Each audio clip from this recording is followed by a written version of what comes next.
ازيكم عاملين ايه؟ يا رب تكونوا بخير. قبل ما نبدأ الفيديو صلوا على النبي واشتركوا في القناة وفعلوا الجرس ودوسوا على لايك ويلا بينا نبدأ الفيديو دي. اول حاجة الفيديو عبارة عن ان احنا هننضف علب التوابل وهنعمل التوابل الحصى اللي احنا جبناها الفيديو اللي فات هنعملها معاكم في الفيديو ده. نصلي على النبي ونبدأ نطحن الفلفل الأسود. أول حاجة جبت طاسة واسعة شوية، حطيت فيها الفلفل وقعدت أقلب فيه لحد ما حمص وريحته بدأت تظهر معايا. بعد كده طفيت عليه وسبته في طبق خارجي يبرد خالص، لأن لو طحنتيه وهو سخن في المطحنة دي هيعرق، اللي هو هيطلع بخار وهيعمل بقى كتل ويبدأ ان هو يعجن ومش هيبقى لطيف معاكي. فالافضل ان انت تسيبيه يبرد ويطلع كل السخونة اللي فيه.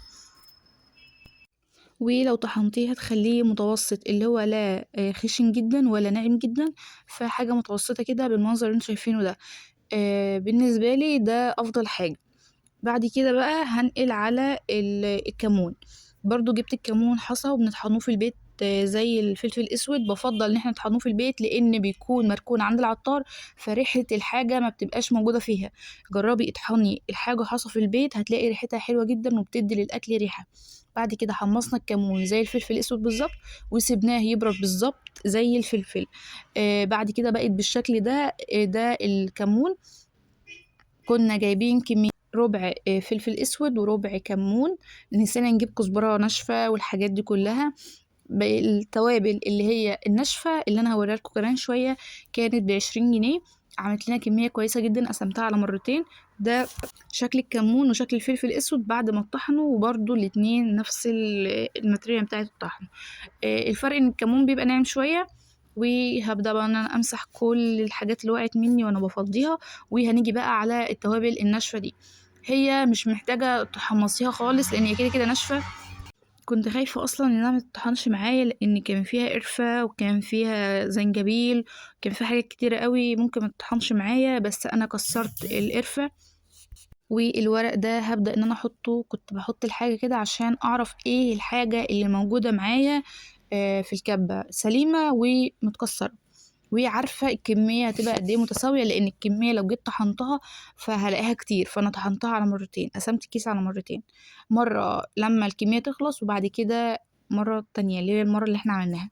معرفش ايه العيدان اللي انا كسرتها دي، انا كسرتها وخلاص. وده الزنجبيل، حطيت قطعة وسبت القطعة التانية لأن مكانتش راضية تتكسر معايا. بعد كده بقى جبت اللي هي حبهان اللي هو الهيل، وورق اللوري اللي هو ورق الغار، وحاجات كده كتيرة، أعشاب يعني. بس انا معرفش اسمائها. كان فيها كزبره ناشفه، كان فيها فلفل اسود، وكان فيها كمون، كان فيها جميع التوابل. وكان فيها ورق صغير كده احمر انا معرفش اسمه. ده بقى التوابل دي بعد ما طحنتها لما لقيتها طحنت معايا كملت باقي الكميه، اللي هو باقي نص الكيس. انا قسمت الكيس على مرتين. الكميه دي بقى للمره التانية اللي بعد ما التوابل دي تخلص. هنبدأ بقى ان احنا نطحنها تاني. لما لقيتها اتطحنت معايا اول مره وما فيهاش اي حاجه، كنت فاكره انها لسه عايزه تحمص، فلقيتها مش محتاجه تحمص ولا حاجه، وبقت بالشكل ده ناعمه جدا زي الكمون بالظبط والفلفل. ومش محتاجه اي تحميص، انت هتطحنيها على طول. بس اتاكدي ان انت بتكسري عيدان القرفه والزنجبيل، ولو في اي حاجه كبيره اتاكدي ان هي متكسره. بعد كده بقى هبدأ ان انا امسح في علب التوابل وافضيها. هي كانت مغسوله من فتره، هي اصلا كانت جديده اصلا. المهم يعني بدأت ان انا لقيتها نظيفة بس عايزة بس تتمسح كده وتتظبط. طلعت كل العلب دي. هي ازاز وغالبا عند الناس كلها يعني. بدأت بقى ان انا اشيل المعالق، والمعالق برضو كانت عايزة تنضف ومسحتها كويس جدا. هتجيبي المنديل وتعقميه بخل، تحط عليه خل وتمسحي بيها. الخل بيعقم اي حاجة يعني. لو بتمسحي الرخامة بتاعتك امسحيها بخل. هتجيبي منديل وتحطي عليه خل برضو تمسحيها. يعني انا لما كنت بفرد معاكم عجينة البيتزا كنت بعمل اي حاجة على الرخامة قبل ما ابدأ اشتغل او قبل التصوير كنت برضو بمسحها بخل. حتى لما تنضفي المطبخ بتاعك وخلاص هتعملي الفينش النهائي بتاعه وغسلت الرخامة كويس جدا، هتجيبي خل وتغسليها بيها. عايزة اقولكم ان دي مش الرخامة. مش ده لون الرخامة الطبيعي، ده ستيكر عادي لزقناه. كان رول كبير، وهي الرخامة بتاعتنا مش كبيرة، هي صغيرة بالطول مش عرض. فلو انت هتجيبيها الستيكر ده الزقيه انت وحد معاكي. عشان غالبًا لو أنتِ بتلزقيه لوحدِك فهيكون مُتعب. أنا كنت لازقاه أنا وماما وبرضه ما ضبطش معانا. وكمان الرخام بتاعنا ليه أرفف كده طالعة فوق فتمام يعني. هنا بقى كنت باحاول إن أنا أفكها، كنت مفكرة إنها تتفك فلقيتها ملزوقة بشمع من تحت، فده الfinish النهائي ليها بعد المسح والتعقيم. بعد كده بقى هاجيب العلب بتاعة التوابل وأبدأ إن أنا أمسح فيها كويس. كنت بامسح العلبة من برّه وبعد كده بافتحها وأشوف الغطا بتاعها إن كان نضيف أو لأ، والتوابل أشوفها لسه سليمة والّا فسدت. ده كان بصل بودر. التوم البودر دايمًا مش بيستمر، لإن هو بتلاقيه هو عادةً مكتل، بيدوب بقى وكده فعلى طول بيترمى فما بيستناش. هنا بقى كنت بامسح العلب، واللي كنت بالاقيها نضيفة كنت باسيبها نضيفة بس كنت بأكد عليها من برّه وخلاص. وده كان بتاع الكزبرة الناشفة كنت سايباها. هامسحه كويس جدًا برضه هاعقّمه بالخل، بالحاجة لازم تتعقّم بالخل. جرّبوا بس تعملوا الحاجة بتاعتكم بالخل وهتبقى كويسة جدًا. ده روزماري. كنت عايزة أجيب زعتر مع التوابل ولكن أنا نسيت حاجات كتير أوي في المشتريات. هاسيب لكم اللينك بتاع الفيديو بتاع المشتريات تحت، وهاحاول إن أنا أكتب لكم الأسعار تحت في الdescription شوفوها. ده الملح كنت لسه مفضياه برضه. مسحته كويس جدًا من برّه، وكنت باستغنى عن العلبة اللي فاضية وأفضّي فيها حاجة. تمام. هنا بقى دي كانت شطة برضه مسحتها ونضفتها كويس، وده كان برطمان الكركم. فأنا لو كنت فضيت الكركم في البتاعة دي نفسها الإزاز ده نفسه كان هيطبع والبرطمان نفسه هيصفر، فكنت بسيبه في الكيس بتاعه، والكركم مش دايما بنستخدموه. هنا بقى بدأت إن أنا أفضي التوابل اللي هي الناشفة اللي أنا طحنتها. فضيتها في علبة فاضية نضفتها الأول وعقمتها وبعد كده بقى فضيتها وهقفلها وأركنها وأشوف اللي بعده. كنت بانضّف كده الحواف بتاعة البرطمان ده وكل البرطمانات برضه بجد. كنت بأكد النضافة كويس عليها عشان بتلاقي عليها بكتيريا وفطريات وحاجات من دي. ده بقى كان الكمون قديم فضيته هامسحها كويس، وبعد كده بقى أفضّي الكمون الجديد تحت وهاحط عليها الكمون القديم فوق.